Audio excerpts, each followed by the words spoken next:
famous Owen Mulligan goal, the magic Mulligan goal against Dublin in the 2005 All-Ireland Championship quarter-final. This is going to be a little bit quicker than the Owen Merchant goal because there's not as much going on. It's more 2 moments or 3 moments of brilliance from Mulligan, but there is a couple of things to pick up on.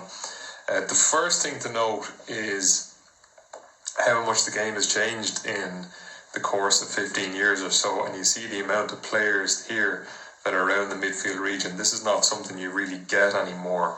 You've got 1, 2, 3, 4, 5, 6, 7, 8, 9, 10 players all around the same area in between the 265. So interesting to see that. But anyway, Stephen O'Neill is the number 14. He's on the ball right around the midfield. He kicks the ball in. He sees Mulligan. The second thing you'll note is that this doesn't really happen anymore in the game, whereby there's sort of an acre of space in front of the full forward line. It's where that balls are kicked into that area just in front of the D, and there's not, 2 or 3 men gobbling up the player in possession if he does gather the ball.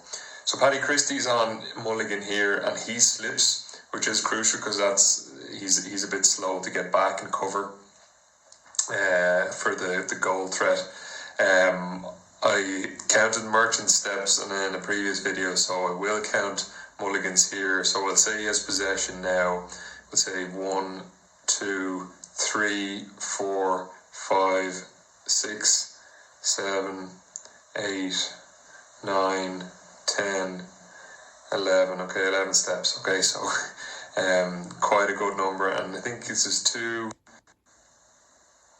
3, 4, 5, 6, 7, 8 steps. So, for the rest of it, he doesn't overcarry, but important that I do point out.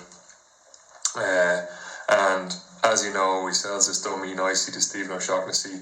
Doesn't really. He said actually in his later Grail that this one just barely worked out, and he didn't really sell it as much as the second one, which we'll see in a moment. So he kind of just he does fake the hand pass, but doesn't fully commit to it. But Stephen O'Shaughnessy half buys it. It does enough to stall him in his tracks, and he gets something on him, but not enough.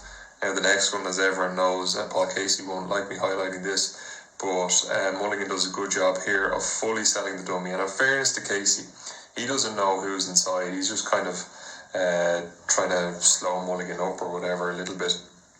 And Mulligan really shows the hand, and Casey, poor fella, completely dives out of the way, and it opens up for Mulligan. And he admits himself, he's admitted it numerous times, he just put his foot through it.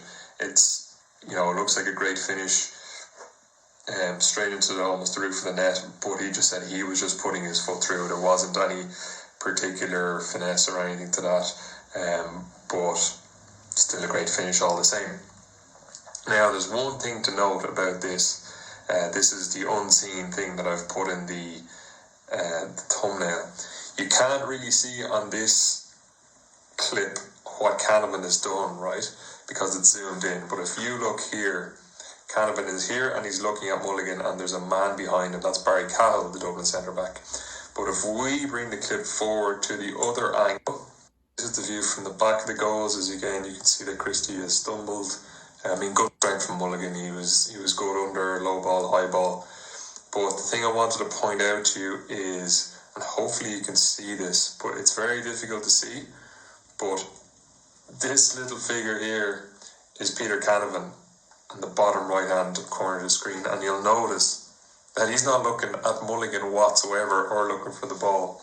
What he's actually doing here is looking for Barry Cahill, and he's after stepping out in front of Barry Cahill, and that causes an extra second or two for Mulligan.